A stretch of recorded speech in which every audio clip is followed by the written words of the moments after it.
Hello everyone, thanks for tuning in to today's video. We're going to have a look at the weather next 10 to 14 days for today's video. Day 10 is going to take us to the 15th of January, mid-month. Wow. And we'll be able to extend out beyond that instead of GFS and ECM ensembles, because May run to around a couple of weeks. We're going to have a look at CFSV2 at the end of the video for the next 4 weeks, which gets us just about to the start of February.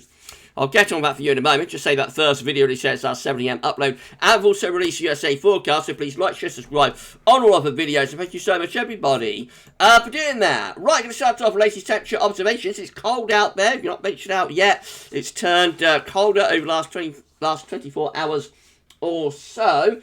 And so we've got 8 degrees so in the far southwest. So not too bad across the far southwest country. Shivana at 8 degrees. We've also got Le Havre at 8 degrees down the channel. We've got Coldrose at 8 degrees as well. So in the far southwest, it's reasonably mild still, but the mild is just about hanging on there by its fingertips. But elsewhere, it is cold. Lyneham is at 4 degrees. High Wycombe is at 4 degrees. London City Airport at 6. Cranfield at 4. Wittering at 5 degrees. Leek is at 3 degrees. Lake Vermey at just 2 degrees. Capel Curragh at 4 degrees. Rhyl at 6. We've got Doncaster at 6 degrees. We've got Bingley only at 2 degrees. So Warcop is at just 2 degrees.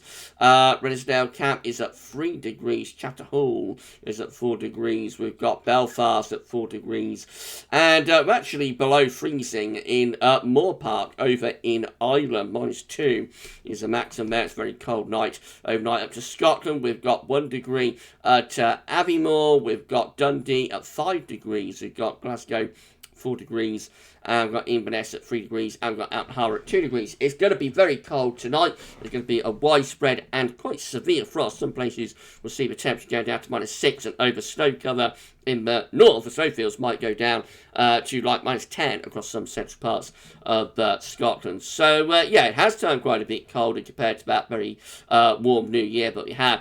Well, things will be lifting up next week with temperature. More about that in a second.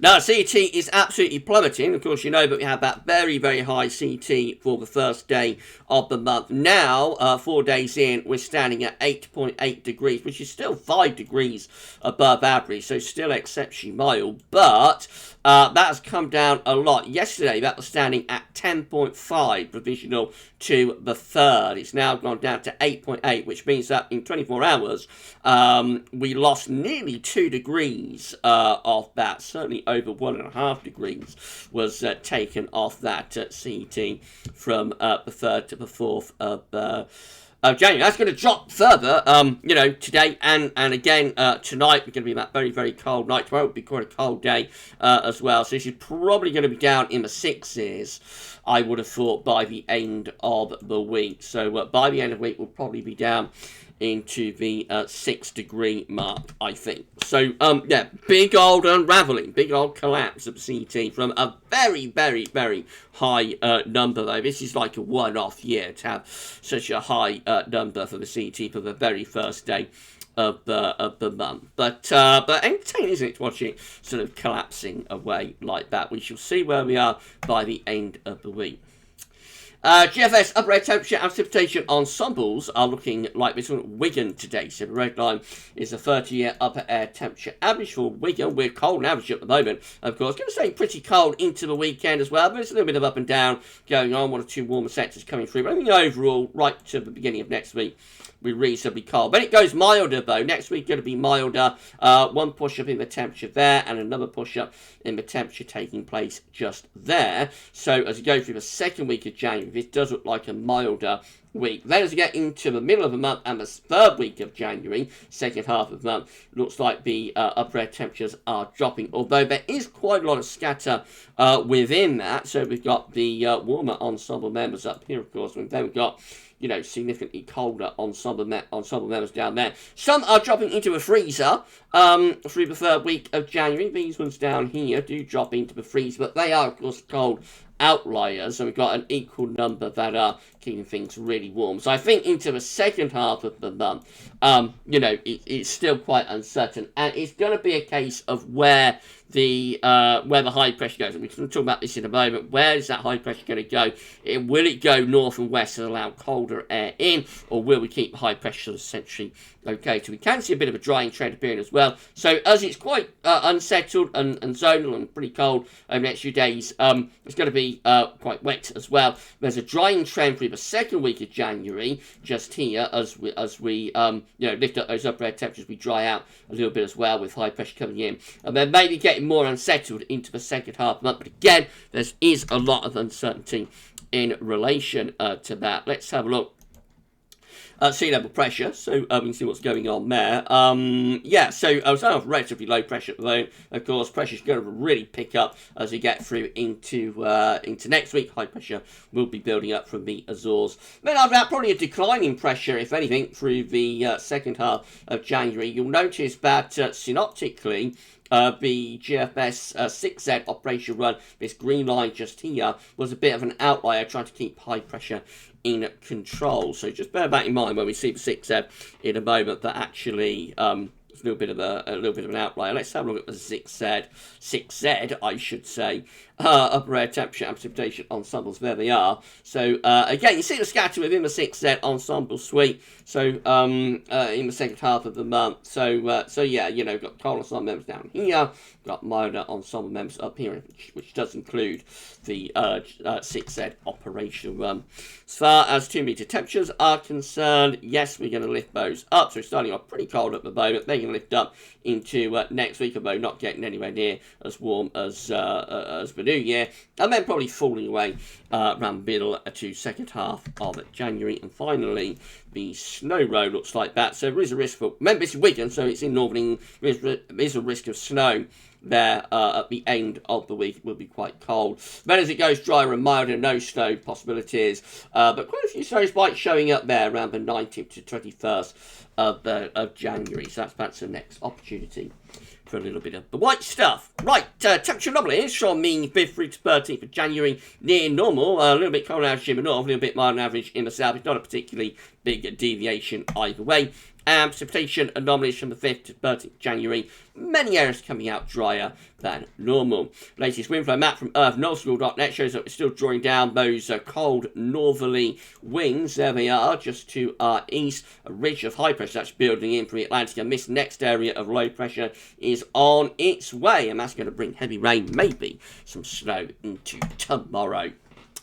Right, this is how the UK Met Euro is looking for midnight on Saturday. Unsettled with low pressure coming in from off the Atlantic Ocean. Going to be quite a cold and unsettled weekend. Chance of a little bit more snow in the north, mostly rain down in the south. Early next week, we start to draw in these milder southwest winds. We have a go at building high pressure over Scandinavia. Really good go, actually, setting up a Scandinavian high with the UK Met Euro for the early part of next week. It just doesn't quite rustle too much energy in the North Atlantic. And so what we actually finish up with is an area of high pressure sitting just to our west, bringing in a relatively mild air from off the Atlantic. And that high pressure tries to get going over Scandinavia, recedes back for the time being into western parts of Russia. So up to like the middle of next week, 12th of January, the westerlies are maintained, albeit they're not overly warm westerlies, these, really, you know, they're mild, you know, for the north particular, but it's not coming from long fetch,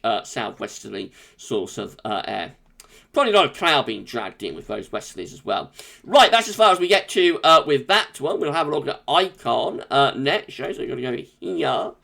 And then we want to go to there. Right, this is how the icon run is looking at 72 hours. Almost much is low pressure coming in from off the Atlantic. 96 hours, you know, looking quite cool, relatively cold and unsettled. Early next week, again, drawing up those southwesterly winds, turning milder through the early part of next week. Less of a build of pressure over Scandinavia, attempt anyway, compared to the UK Met Euro. Eventually, though, finishing up with high pressure, making its move from the Azores, building in. That's a rather milder scenario from icon compared to the UK Met, I think. But they're both going in much the same direction. High pressure building up from the southwest by middle of next week, turning drier and milder. This is how the GFS midnight run is looking. So again, quite unsettled and relatively cold over the weekend. Early next week, there is an attempt to build some high pressure over Scandinavia, but there's just too much energy in the North Atlantic around Greenland, Iceland, too much energy to allow high pressure to get going over Scandinavia. So we just keep drawing in those westerly winds. Eventually high pressure begins to build up from the south and from the southwest. So through the second half of next week, high pressure at 1,040 millibars is sitting pretty much over top of the country, especially England, Wales. Bringing a lot of cloudy weather, mild weather, but maybe as it is relatively centrally located across Ireland, England, Wales anyway, could be some frost and fog, very mild, very potentially for Scotland with those southwesterly winds.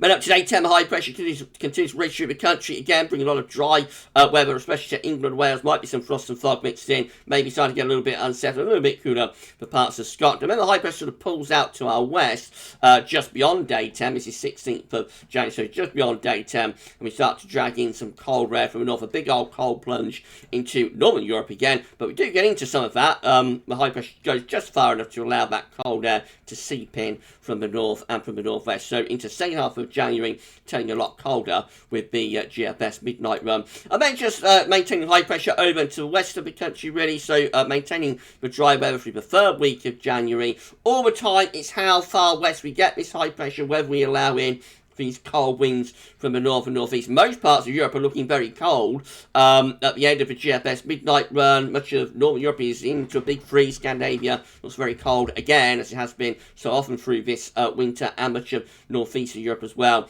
We are on the periphery of it, but the high pressure has gone far enough west to allow some of that cold air in. But if you want like a classic locked in cold spell, you have got to get that high pressure more towards Greenland and centre it around here. High pressure centres around there, you know, we could really go into a very cold, prolonged cold spell. As it is quite cold, and there would be a lot of frost with that, but most of the snow and real cold, if you like, is across the northern, central, western Europe. Most parts of Europe, actually, again, look at the upper air temperature, most parts of Europe look cold there at the end of the GFS midnight run. Right, the 6Z looks like this. So, again, looks relatively cool, unsettled, showery over the weekend into next week. There's an attempt to build up high pressure over Scandinavia, but it comes to naught as low pressure is just too powerful. Jet stream low pressure is too strong and powerful in the North Atlantic Ocean. Eventually, by the middle of next week, high pressure is ridging up from the southwest, bringing a lot of dry weather. It's a mild ridge, but it might produce frost and fog depending on whether skies are clear by day 10. High pressure just beginning to drift out to our west a little bit, starting to allow some slightly cooler air into the far north of Scotland, but really that high pressure is maintained over the country right throughout the 6th. Remember, it was a little bit of a synoptic outlier though, in terms of maintaining that high pressure almost over the top of the country. Saw it on the ensembles. So I think a lot of the ensemble members are taking that high pressure away to the west a little bit more and allowing some slightly colder air in, you know, after mid-month. That's how the upper air temperatures are looking as we get to the end of GFS 6. Most parts of Eastern Europe looking absolutely frozen. So those of you in Eastern Europe, Balkans, Romania, for example, that have been waiting for some winter, there it is. But again, that's like 2 weeks away. Moving on to a GM. If you enjoyed the video, please smash the like button. Make sure you sub to the channel. Thank you so much, everybody, for doing that. Drop a comment. Let us know what you think about this and all of our videos. Thank you so much. We've only got to put on around another 13 or 14 subscribers now to get to 13.1k, get our first 100 in after hitting 13,000 subscribers before Christmas. So subs load up over Christmas, of course, as they inevitably do. Everybody has more important things to focus on than the weather, and with cold spell going down the tubes over Christmas as well. You know, I think a lot of people got a bit fed up with it all. But here we are, we're back in the new year. Subs are beginning to pick up, so please give us a sub. Tell friends and family to subscribe as well. And thank you so much, everybody, for doing that.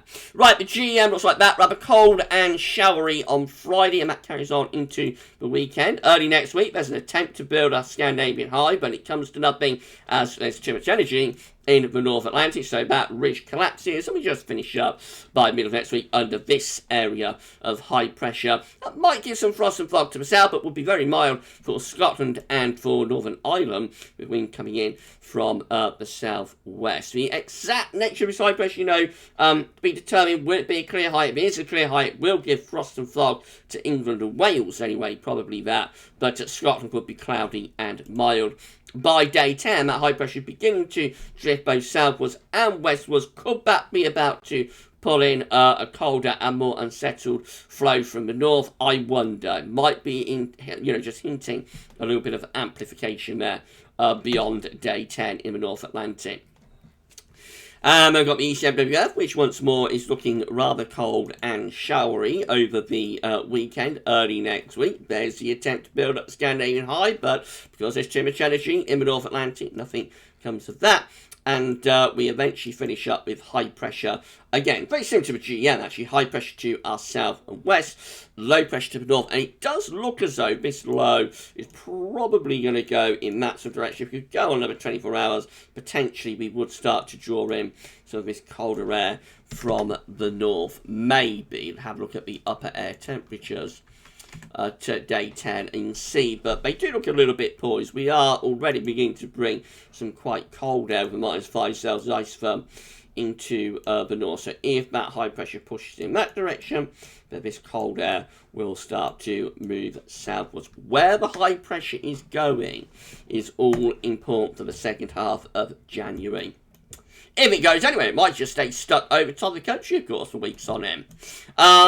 This is how the precipitation forecast looks based on that ECM run from tometeo.com. There will be some snow across northern England and Scotland tomorrow. Actually quite significant snow, in mid to low levels across Scotland, and maybe, significant snow for high levels of northern England as well. Meanwhile, further south, we're just talking about rain, cold rain, unfortunately. That gets out of the way, lots of wintry showers packing in from the west as we go into Friday, and then into the weekend, further rain and maybe some hill snow for northern areas, and on it goes, really quite unsettled till the open part of next week before high pressure makes its move, turns us drier for a few days next week. There is what is probably a cold front day 10 moving in from the northwest, and behind that we might start to draw in some colder air from the northwest. These are the options that are on the table within the ECM ensembles today for day 10 from the Icelandic Met Office. Will get us to the 15th of January. 16 members of the ECM ensembles have high pressure to the south and low pressure to the north. Winds are coming in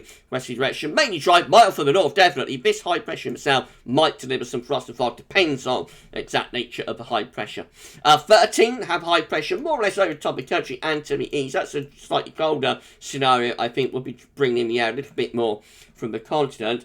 12, including the operational run with high pressure to the south, southeast, low pressure to the northwest. That's basically mild, but this low is threatening to start moving some colder air into the northwest.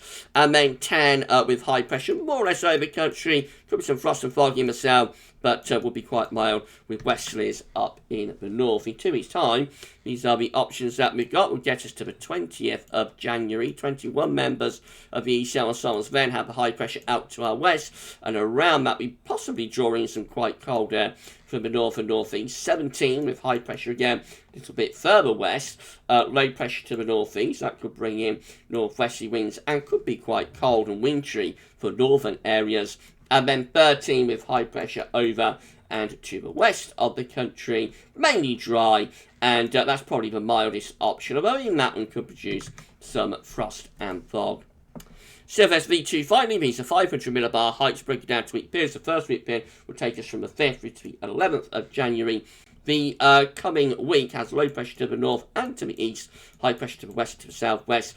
So, it's a little bit colder right now. It does get a little bit milder, though, by the OPAD next week. Week 2, strongly favouring high pressure now. It's a big change on what CFS was showing just a couple of days ago. It just goes to show these these CFS runs do change a lot, because week 2 was not anticyclonic like a couple of days ago at all. Now week 2, 12th to the 18th of January, picks up this high pressure, which of course is a mild ridge, but could produce frost and fog if it's set right over the top of the country. Week 3 is the 19th to 25th of January, the high pressure slipping southwards, low pressure to the north. That's a mild scenario. bringing in a wind from the west and from the southwest, but not as unsettled as it was a couple of days ago. So I think the CFS is shifting more towards high pressure now through the middle and second half of January. And then, so it's picking up what the short range picked up on a few days ago. And then the week 4 chart looks like this, 26th of January to the 1st of February. Much more unsettled low pressure in off the Atlantic Ocean. Notice it is trying to build up a Scandinavian high bow, so that could be setting up a little bit of a battle at the end of January between easterlies and the Scandinavian high and low pressure, and westerlies from the Atlantic Ocean. That looks a little bit poised, I have to say, which way that would go if we start sending the energy and the low pressures down in that direction, and the high pressure over Scandinavia might start to pull that wind into the east. But as it's 4 weeks away, it's not worth worrying about. Right, if you enjoyed the video, that's the end of the video. If you enjoyed the video, please smash the like button, make sure you sub to the channel. Thank you so much for doing that. Drop a comment and let us know what you think about this and all of our videos. And don't forget to tell your friends and family about GavsWeatherVids. It's amazing, it's incredible. Thank you so much for doing that. As I say, we've got to put on around 13 or 14 more subscribers to get ourselves to 13.1k. So please give us a sub. And thank you so much for doing this for GavsWeatherVids. Right, just coming up tomorrow, we're going to have the 7 AM forecast. We're going to have the European Outlook, that's back as well. That'll be coming up tomorrow. As well as that, there'll be a 10 to 14 day also. So please keep checking back to the channel for all of the updates. Enjoy the rest of your Wednesday. And that's all for now. Thanks for watching.